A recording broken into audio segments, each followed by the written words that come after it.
The ship descended through clouds of violet and amber, and Ambassador Declan Reeves pressed his forehead against the cold porthole glass like a man who had forgotten how to breathe. Below him, the city of Valeth sprawled across an obsidian plateau, towers that spiraled like DNA strands, bridges threaded with bioluminescent vines, and streets paved in something that resembled crystallized midnight. He had spent 3 months preparing for this mission.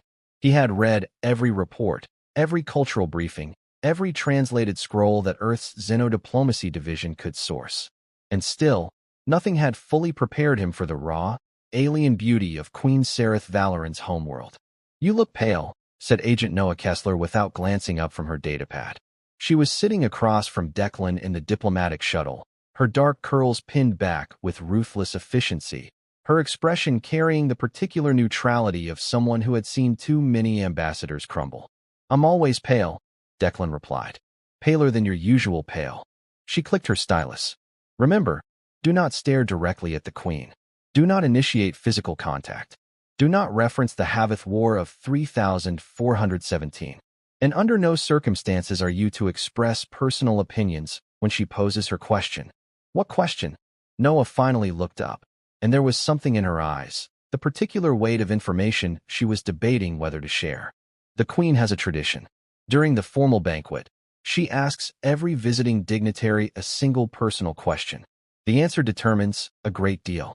Previous ambassadors have answered with things like wisdom, peace, the unity of our peoples. Safe answers, diplomatic answers. And that worked. It kept them alive." She returned to her datapad. The shuttle touched down in a hall so vast that Declan could not see the ceiling. Only a shifting aurora of green and gold light above, as if the sky itself had been captured indoors. Attendants in robes the color of deep water appeared to escort them, moving with the eerie, flowing grace of people who had never once hurried in their lives. Declan straightened his jacket, squared his shoulders, and walked into the palace of Queen Sereth Valoran. He smelled her before he saw her, something like starfruit and ozone, sweet and electric at once. And then the doors at the far end of the reception hall opened, and every living being in that room went utterly, perfectly still. Queen Sereth was tall, nearly 7 feet, with skin the deep indigo of a night sky just before a storm breaks. Her hair moved of its own accord, slow dark tendrils drifting as if suspended in water, threaded through with tiny points of light like a private constellation. She wore a gown that seemed to be made of woven shadow, and when she moved, the fabric shifted and shimmered with a slow, hypnotic pulse. Her eyes, when they found Declan's, were gold. Not the warm gold of honey, but the cold gold of a predator at the moment of absolute stillness before the strike. He had been warned. He had read the briefings. And still, his heart did something entirely unprofessional in his chest. She studied him for a long, deliberate moment. Then the corner of her lips curved, just slightly, just enough to be technically a smile, and she spoke in a voice that seemed to arrive not just in his ears, but somewhere lower in his ribcage. "Ambassador Reeves." The translator in his ear rendered the words from Vailian with a small, inevitable delay. "Welcome to Sereth. We have been curious about you." "The curiosity is mutual, Your Majesty," Declan said. The gold eyes assessed him. "Good," she said. "A man who admits to curiosity is a man worth speaking to." And she walked past him toward the banquet hall, every attendant in the room exhaling in silent unison. Noah appeared at Declan's elbow. "That went well," she whispered. "She hasn't asked her question yet." "No," Noah agreed quietly. "She hasn't." The banquet was a spectacle built to make humans feel small. The table alone was 40 feet long, set with crystalline dishes that changed color with temperature, and cutlery made from a metal that seemed to absorb light rather than reflect it. Declan sat 3 seats from the Queen's right hand, close enough to be honored, far enough to be assessed. Around him, Vailian lords and advisors watched him with the particular expression of people who expected him to make a mistake and were simply deciding when. He ate carefully. He drank sparingly. He made precisely calibrated conversation with the general to his left and said nothing that could be quoted against Earth's interests. He was, by any reasonable standard, performing well. And then Queen Sereth set down her goblet, and the room went quiet. It happened in an instant. One moment the hall hummed with the civilized noise of 40 conversations, and the next there was only the faint sound of those bioluminescent vines shifting in the ceiling breeze above. Every head turned toward the queen. She was looking at Declan, only at Declan, with those ancient gold eyes that had seen things he could not begin to calculate. She leaned forward, just slightly, just enough. "Tell me, Ambassador Reeves," she said, and the translator murmured in his ear. Though he had the strange sensation she might have spoken directly into his mind. "What do you like most?" "Silence. Perfect, cathedral silence." To Declan's left, the general had gone very still. To his right, a high advisor was holding her breath. Across the table, Noah caught his eye with an expression that said, very clearly, "Knowledge. Peace. The unity of our peoples. Say something appropriate. Say it now." Declan opened his mouth. He had every intention of saying knowledge. He truly did. He had even rehearsed the sentence, the particular tone of dignified sincerity he would deploy. He was a trained diplomat, a man who had spent 15 years navigating conversations where a single wrong syllable could become an international incident. And then his eyes, traitorous and unsupervised, traveled, just for the briefest, most catastrophic fraction of a second, to the Queen's profile as she waited, and specifically to the extraordinary, sculpted architectural wonder of her form in that fitted shadowed gown. And his brain, overloaded and jet-lagged and apparently suicidal, decided to be honest. He stopped. He could still recover. There were 17 diplomatic exits available in this one syllable. He knew them all. But, he said. The silence that followed was of an entirely different quality. The silence of 40 alien beings processing information that had not been included in any of their predictive models. The Queen froze. Her perfectly composed face, a face that had, according to legend, remained unmoved through coups, assassinations, and the collapse of 3 solar empires, cracked. For 3 entire seconds she stared at him. The gold eyes were wide. The tendrils of her living hair had gone completely still for the first time since he'd seen her, frozen mid-drift like a caught breath. And then Queen Sereth Valoran, sovereign of 12 star systems, keeper of the Vailian flame, destroyer of the Havith Armada, threw her head back and laughed. It was a real laugh, startled and genuine and slightly undignified. The laugh of someone who had not expected to laugh and had laughed anyway, because the alternative was impossible. It filled the enormous hall and bounced off the crystal walls and the 40 silent advisors, and the general, who was now staring at Declan with an expression somewhere between fury and awe. Noah had pressed both hands flat on the table and appeared to be having a private conversation with whatever deity she subscribed to. The Queen pressed 2 fingers to the corner of her eye, composed herself with visible effort, and looked at Declan again. The gold eyes were different now, brighter, sharper, alive with something that had not been there before. "You," she said, in a voice still laced with the residue of laughter, "are either the bravest man I have ever met or the most foolish." Declan, whose entire career now appeared to be ending in real time, somehow found the nerve to say, "Can it be both?" Another beat, and then the corner of that extraordinary mouth curved upward again. "Sit closer," Queen Sereth said, and gestured for the general to move.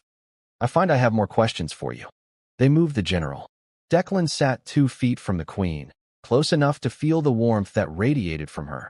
It was not quite body heat, more like the warmth of a planet's surface after a long day of sun, stored and released slowly. The hall around them resumed its noise, but softer now. Careful, the way sound changes when everyone in a room is pretending not to listen. "What is your name?" the Queen said, "when no one is watching." He blinked. "When no one is watching?" Every dignitary who enters this hall wears a name like armor. They are ambassador, or excellency, or director. But armor comes off. She tilted her head. The hair moved again, slowly, those light-threaded tendrils drifting with the current of her attention. "When you are not Ambassador Reeves, who are you?" He thought about it seriously, which she seemed to appreciate. "Dec," he said finally. "My sister calls me December. My neighbor in Dublin calls me that idiot with the telescope. I spend too many evenings looking at stars I can't reach." He paused, or couldn't, until recently. The Queen was quiet for a moment. "And what did you see in them?" she said. "The stars you could not reach?" "Company," he said honestly. I used to think it was strange to feel less alone looking at something impossibly far away. But it made sense somehow. That there was light traveling toward me from places I'd never go. That something out there was present. He caught himself. I'm probably not making sense. You are making the most sense of anyone who has sat in this hall in 40 years, she said quietly. He looked at her. She was looking at the table, and there was something in her face, just for an instant. That was not a queen's face at all. It was the face of someone who had also spent too many evenings looking at stars they couldn't reach. What is your name? He asked. Careful, risky, worth it, when no one is watching. The gold eyes lifted to his. And for a moment he thought he had made another catastrophic error, pushed too far, reached too soon. Then she said, very quietly, so only he could hear. Sarah. He nodded, not making a thing of it, just receiving it. It's a good name. It was my mother's name for me. She picked up her goblet. She died when I was young. Most people do not know I had one. Declan said nothing for a moment, understanding instinctively that this was not a space for words. Then, my mother named me after her grandfather, who she said was a stubborn, charming disaster who never knew when to stop talking. The queen looked at him sidelong. A family tradition, then. Apparently. She almost smiled. Tell me, when you said what you said earlier, were you frightened? He considered lying. Considered the diplomatic angles, the implications, the career trajectory of honesty versus performance. Terrified, he admitted. My mouth operates slightly faster than my survival instincts. And yet you did not retract it.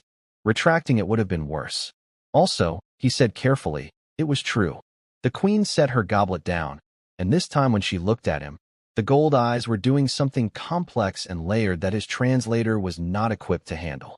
I have been queen of this system for 31 years, she said. 11 ambassadors have sat in this hall. Not one of them told me the truth tonight. What did they say? Knowledge. She counted off on one long finger. Peace. Wisdom. The unity of our peoples. Progress. Compassion. The stars. She paused. One of them said excellent cheese. Solid answer, honestly. He meant it as flattery. You. And now she looked at him with that direct, cutting, gold attention that made him feel simultaneously very seen and very small. Did not. No, he agreed. I did not. The banquet went on around them, and Declan barely noticed. He and the queen talked, about stars and silence and the weight of representing other people's hopes, about what it meant to sit at the center of power and still feel, sometimes, genuinely alone. Outside, Noah appeared to be mainlining something from her diplomatic flask. The general had retreated to a corner and was making notes with the dedicated energy of a man writing something classified. As the last courses were cleared, the queen leaned slightly toward him, close enough that the scent of starfruit and electricity was almost dizzying, and said, Tomorrow, Ambassador, I will show you the part of Valeth that no dignitary has ever seen. If you wish to come. I wish to come, he said, without hesitation, without consulting his briefing notes, without thinking about trajectories at all. She studied him one final moment. You really do have no self-preservation instinct. My neighbor in Dublin says the same thing. This time, she did smile. Fully, completely, and it was, he thought, the most devastating thing he had ever seen at close range. She took him to the water. Not the ceremonial water gardens he'd seen in the briefing images. Those were for state visits, for photographs, for managed impressions.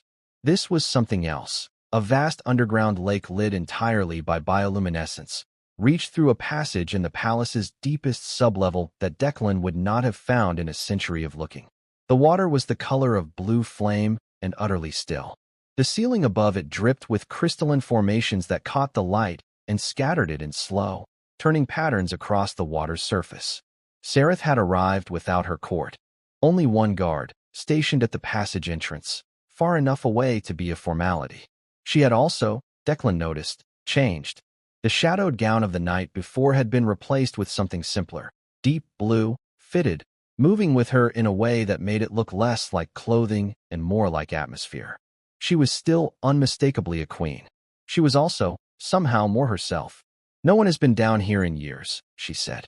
Her voice was different here, the formal resonance gone, something quieter in its place. I used to come here when I was a girl, after my mother died. It was the only place in the palace where nothing was expected of me. What was expected of you? As a girl? Everything. She crouched at the lake's edge and touched the water with one finger, and the bioluminescence bloomed outward from the contact point in a slow ring of brighter blue. I was heir at 12, queen at 19. I learned early that emotions were liabilities. That warmth was a vulnerability. That anyone who saw the real shape of you could use it. She looked up at him. Do you know what it is to be surrounded by people, always, and still be entirely alone? He sat beside her on the pale stone, leaving a respectful distance. Yes, he said simply. She studied him. You are divorced. It was not a question. She would have had his full file. 2 years ago. She said I was married to the job. She was right. He paused. I moved from city to city, posting to posting. Always arriving somewhere new. Always leaving before anything could take root. It felt like freedom for a long time. He looked at the water.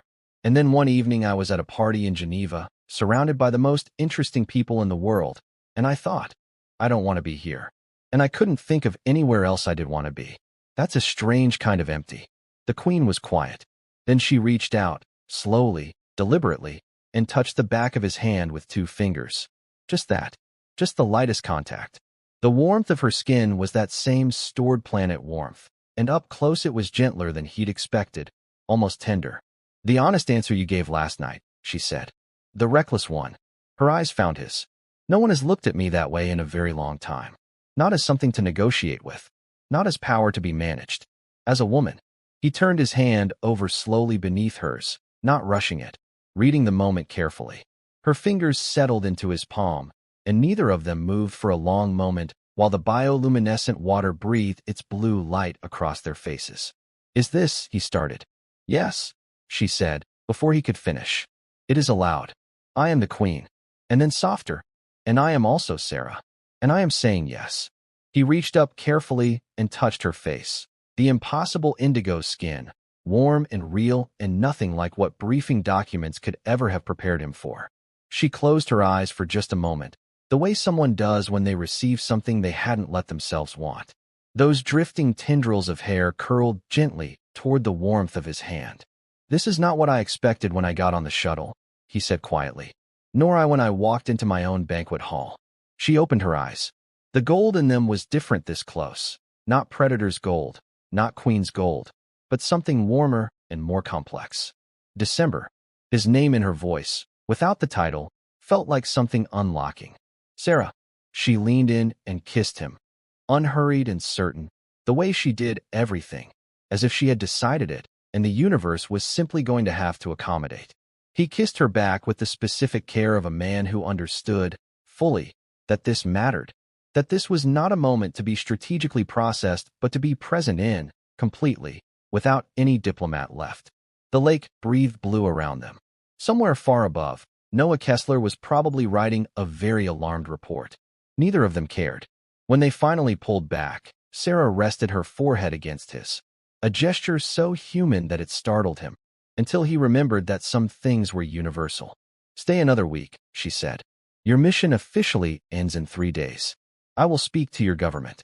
I have leverage. He laughed softly. You can just say you want me to stay.